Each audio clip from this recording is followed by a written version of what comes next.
boa tarde. Mais economia e proteção ao meio ambiente. O trabalho remoto imposto pelo distanciamento social por causa da pandemia gerou uma economia de 3,5 bilhões de reais para o Poder Judiciário. Esse é um dos destaques do Jornal da Justiça, primeira edição de hoje. Vamos agora aos outros.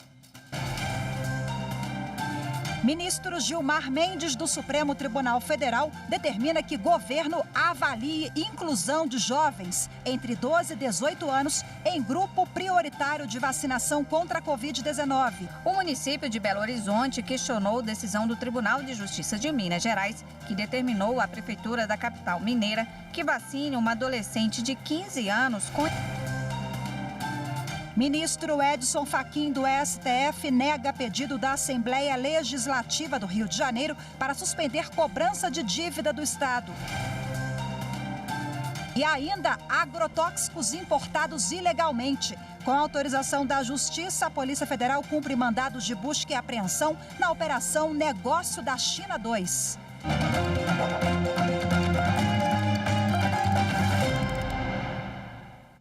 O ministro Alexandre de Moraes, do Supremo Tribunal Federal, autorizou o compartilhamento das provas do inquérito que investiga atos antidemocráticos com o Tribunal Superior Eleitoral. O relator das ações no TSE é o corregedor-geral do tribunal, o ministro Luiz Felipe Salomão.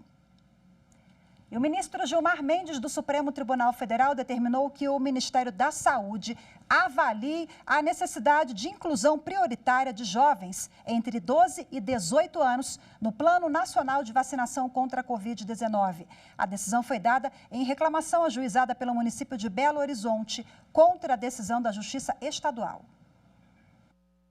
O município de Belo Horizonte questionou a decisão do Tribunal de Justiça de Minas Gerais, que determinou à Prefeitura da capital mineira que vacine uma adolescente de 15 anos com imunizante da Pfizer, por ela possuir uma doença rara que afeta os pulmões.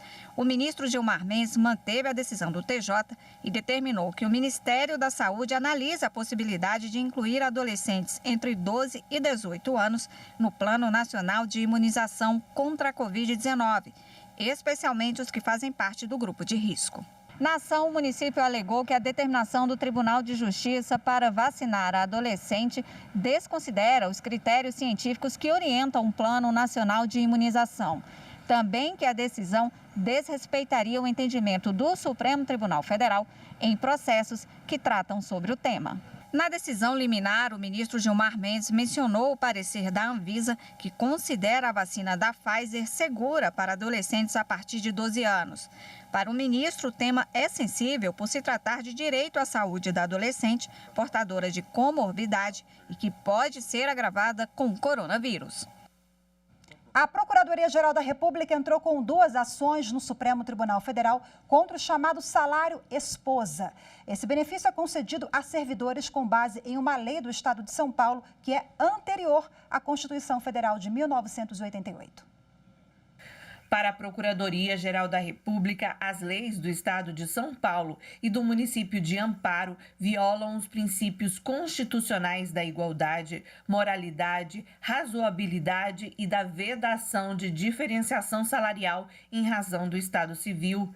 Também vão contra o princípio republicano, que repudia todo e qualquer benefício voltado a um grupo ou classe sem fundamento jurídico.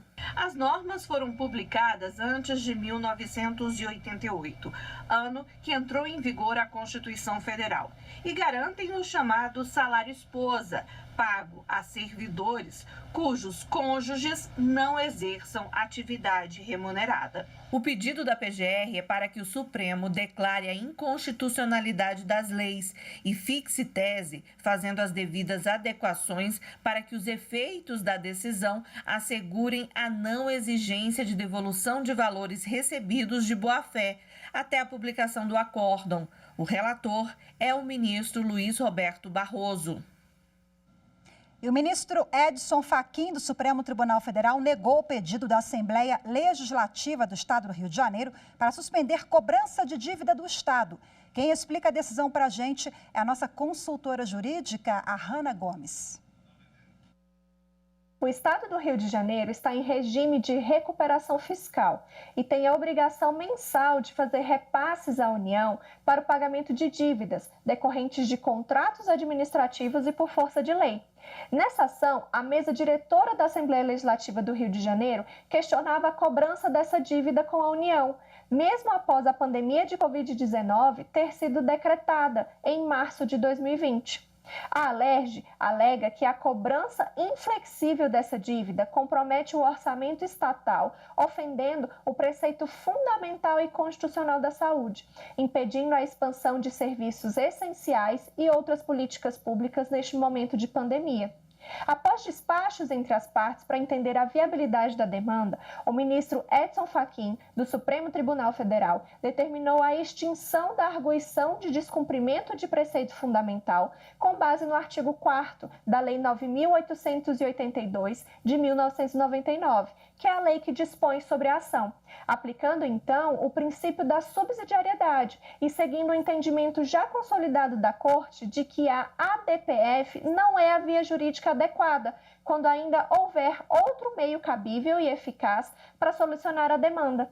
É a lei que impõe ao relator do caso o indeferimento precoce liminar da ação, quando lhe faltar algum dos requisitos legais, como é o caso quando entendido pelo ministro que faltou o requisito do cabimento. A questão já é objeto de uma ação civil ordinária no Supremo Tribunal Federal, na qual foi mantido o regime de recuperação fiscal do Estado do Rio de Janeiro, o que facilita já o pagamento da dívida. Para o ministro, embora essas duas ações não sejam idênticas, a ADPF carece de requisitos legais e deveria ter sido apresentada por meio de uma nova ação civil ordinária, atendendo aos comandos constitucionais. Tribunais podem aplicar técnica do julgamento antecipado do mérito no recurso de apelação. Foi essa a decisão da terceira turma do Superior Tribunal de Justiça. Confira. O colegiado definiu que no julgamento de recurso de apelação, os tribunais podem se valer da norma introduzida pelo artigo 356 do Código de Processo Civil para aplicar a técnica do julgamento antecipado parcial do mérito. A relatora do recurso especial que chegou ao STJ, ministra Nancy Andrighi, explicou que a legislação traz previsão expressa das situações em que o juiz deverá usar a técnica e, segundo ela, é possível julgamento antecipado parcial do mérito caso haja acumulação de pedidos e estes sejam autônomos e independentes, ou tendo sido feito um único pedido, que ele seja divisível. A controvérsia julgada pela terceira turma teve origem em ação de indenização por danos materiais, morais e estéticos, ajuizada pelo motociclista em desfavor de uma empresa de ônibus e seu motorista, após um acidente de trânsito em que o ônibus bateu na motocicleta, causando danos ao autor da ação. O Tribunal de Justiça do Paraná manteve a condenação de primeira instância por danos patrimoniais e extrapatrimoniais, no valor de R$50 mil. Mas ao analisar pedido de fixação de pensão por redução da capacidade laborativa, o Tribunal do Estado considerou insuficientes as provas produzidas e entendeu ser necessária a produção de prova pericial. Em razão disso, com fundamento no artigo 356 do CPC, o TJ anulou a sentença e determinou o retorno dos autos à origem para a complementação da prova. No recurso especial ao STJ, tanto a empresa de ônibus como a seguradora sustentaram que somente o juiz de primeiro grau estaria autorizado a dividir o julgamento do mérito da causa. A ministra relatora destacou que, com a novidade introduzida pelo CPC, houve o abandono da unicidade da sentença. Ressaltou ainda que o CPC autoriza a determinação de complementação da prova pelos tribunais e que há precedentes do STJ quanto à faculdade do juiz de determinar a complementação da instrução processual, tanto em primeiro como em segundo grau de jurisdição. Ao negar provimento aos dois recursos especiais, a terceira turma entendeu que os pressupostos para a utilização da técnica do julgamento antecipado parcial do mérito foram todos contemplados no caso julgado. Com a autorização da Justiça, a Polícia Federal cumpriu mandados de busca e apreensão na Operação Negócio da China 2, para combater o comércio de agrotóxicos importados ilegalmente e que passavam por um processo de falsificação aqui no Brasil. Quem tem os detalhes é a repórter Evne Araújo. As investigações começaram em 2015, quando o grupo foi identificado. O material era trazido em navios usados na exportação de manga. Já no país, os defensivos agrícolas eram misturados a outras fórmulas e reenvasados em embalagens reaproveitadas para forjar licitude na venda dos produtos. Foram cumpridos 14 mandados de busca e apreensão em Juazeiro, na Bahia, em Petrolina, no Pernambuco, e em Jaboticabal, em São Paulo. Os investigados podem responder por contrabando e crimes ambientais. As penas, se somadas, podem chegar a 13 anos de prisão. E você vai ver a seguir: tribunais de todo o país registram redução em despesas durante a pandemia. Os detalhes você confere no próximo bloco. Eu volto já.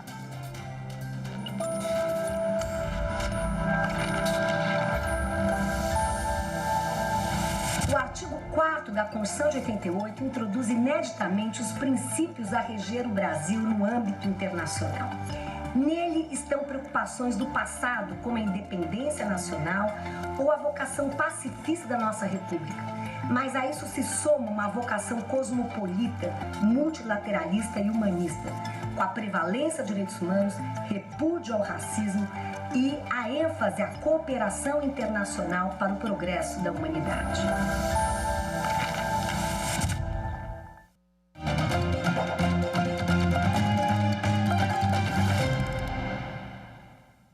Durante a pandemia do coronavírus, com o trabalho à distância, vários órgãos públicos tiveram redução em despesas, entre eles também os tribunais.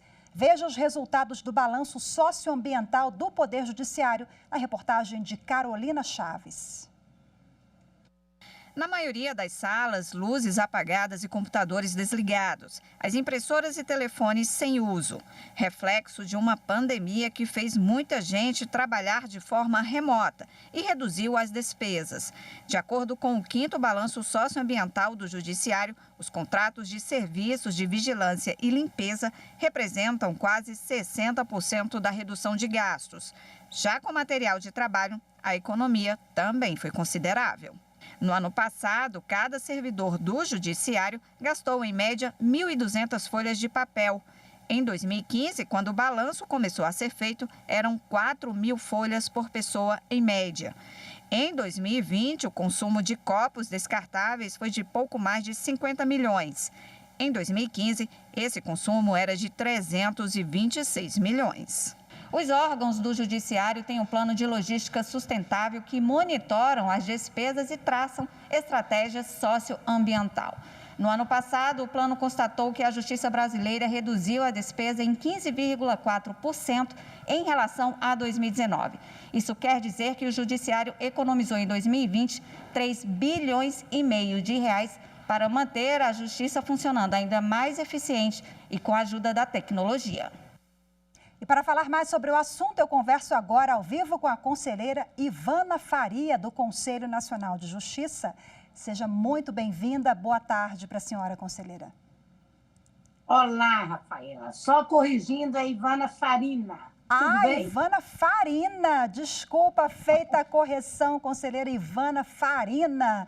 Seja bem-vinda, boa tarde para a senhora. Vamos falar sobre esse monitoramento tão importante, não só para o Poder Judiciário, mas para toda a sociedade, né? A gente está falando aí em economia para os cofres públicos, um Poder Judiciário que não parou de trabalhar mesmo diante da pandemia, de toda excepcionalidade.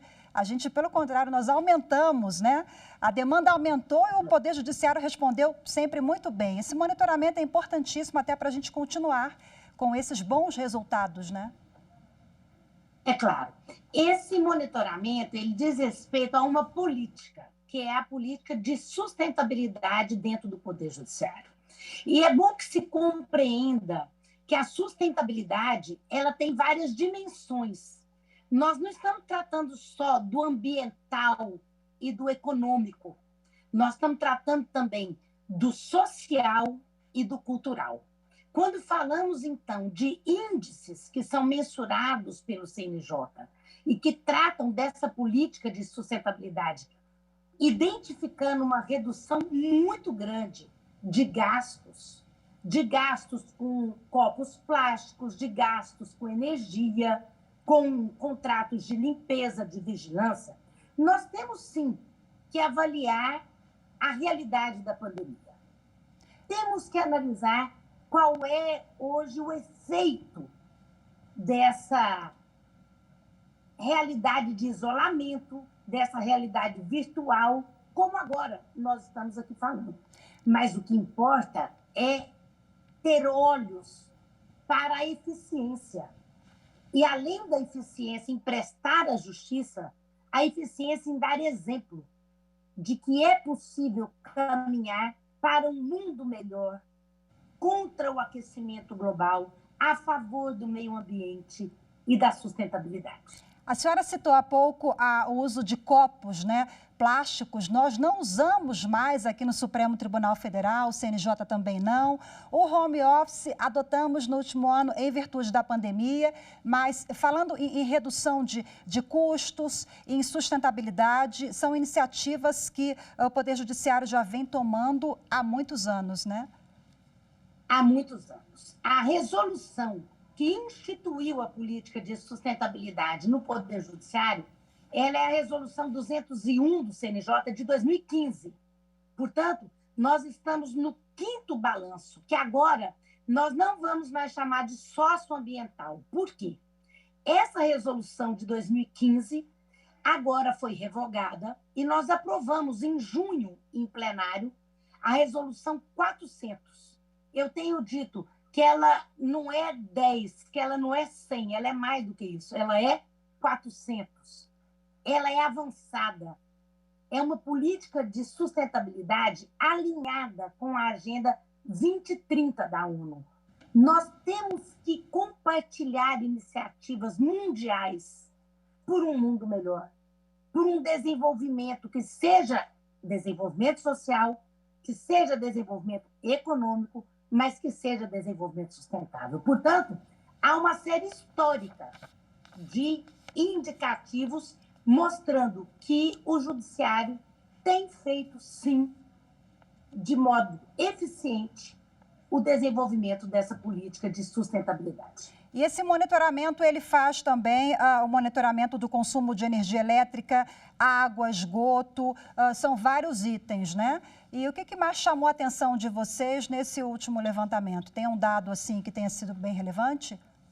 Olha, as duas maiores reduções, 61% com consumo e aquisição de papel, 60% utilização dos copos descartáveis e, com relação a gasto com energia elétrica, 35%. O que é essa resolução 400 agora vem para esse ano de 2021 e para 2022? Nós vamos buscar fontes renováveis de energia. A política, ela foi revigorada. Nós trataremos de contratações sustentáveis daqui para frente. Controle de emissão do dióxido de carbono e também compras compartilhadas. Então, o CNJ está agregando políticas. A política de sustentabilidade vem ao lado da política de gestão sustentável. Os contratos, eles vão ser alterados, as compras têm nova modalidade e, com isso, isso que nos chama a atenção hoje, redução de 60% é redução elevada. Com certeza. Nós temos que mostrar que o Judiciário pode ser uma referência para os outros poderes, para outras instituições e também para as empresas. E nós temos que trabalhar nas terceirizações e nas contratações com compras sustentáveis, exatamente para que esses gastos não sejam, de novo, elevados após a pandemia. Excelente, conselheira. Infelizmente, o nosso tempo é curto.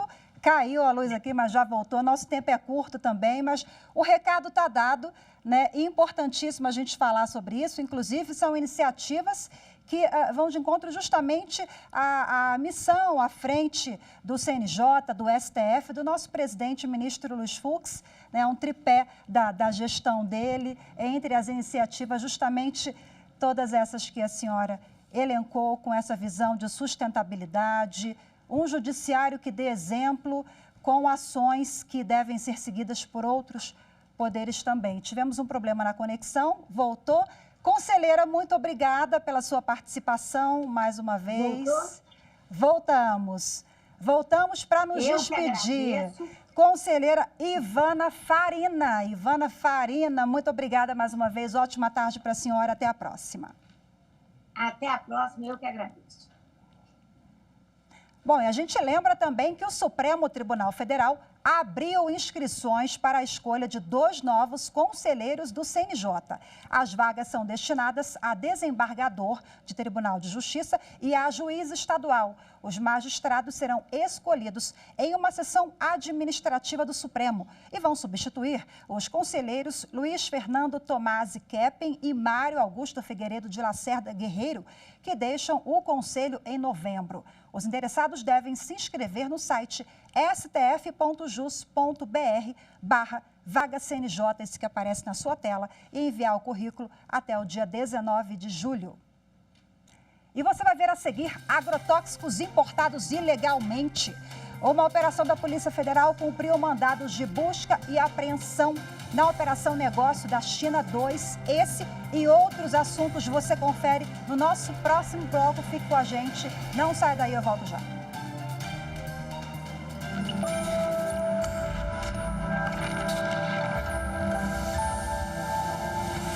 A Constituição protege o meio ambiente ecologicamente equilibrado, bem de uso comum do povo, essencial à qualidade de vida e impõe ao poder público e à coletividade o dever de defendê-lo e preservá-lo para as presentes e futuras gerações.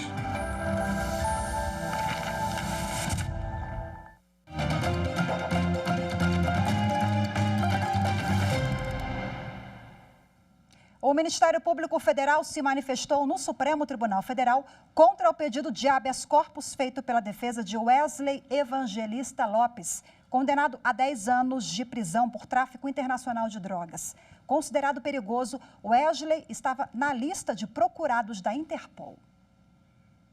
Wesley Evangelista Lopes foi preso em 2019 na Bahia, depois de uma mega operação montada pelas polícias federal e militar.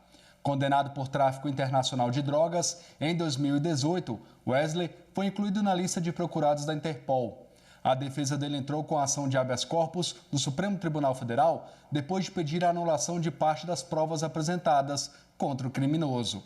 O argumento é de que as escutas telefônicas e a interceptação de conversas feitas pela polícia foram conseguidas de forma ilegal. Ao se manifestar contra a liberação do traficante, o Ministério Público Federal reforçou que toda a investigação foi amparada pela Justiça e apresentou documentos que provam que a quebra de sigilo de dados foi feita dentro da legalidade. O pedido de habeas corpus feito pela defesa de Wesley deve ser julgado nos próximos dias. E em uma ação civil pública ajuizada pelo Ministério Público Federal, a Justiça condenou operadoras de internet em Santa Catarina a devolverem valores cobrados por serviço que não foi prestado. A decisão da Justiça se refere especialmente a situações em que a velocidade instantânea mínima de conexão não foi observada nos horários de maior tráfego, das 10 horas da manhã às 10 horas da noite, conforme resoluções da Agência Nacional de Telecomunicações, a Anatel. A Justiça ainda condenou as empresas Oi, Telefônica Brasil, Claro e TIM Celular a oferecer gratuitamente aos consumidores aparelhos ou aplicativos para monitorar a velocidade de conexão da internet fixa e móvel. A Anatel também deve informar os consumidores sobre esses aparelhos e aplicativos e também fiscalizar o cumprimento das determinações feitas às operadoras de internet. E hoje ficamos por aqui. Muito obrigada pela sua companhia. Uma ótima tarde para você. Temos um encontro marcado amanhã. Eu te espero. Até lá. Tchau, tchau.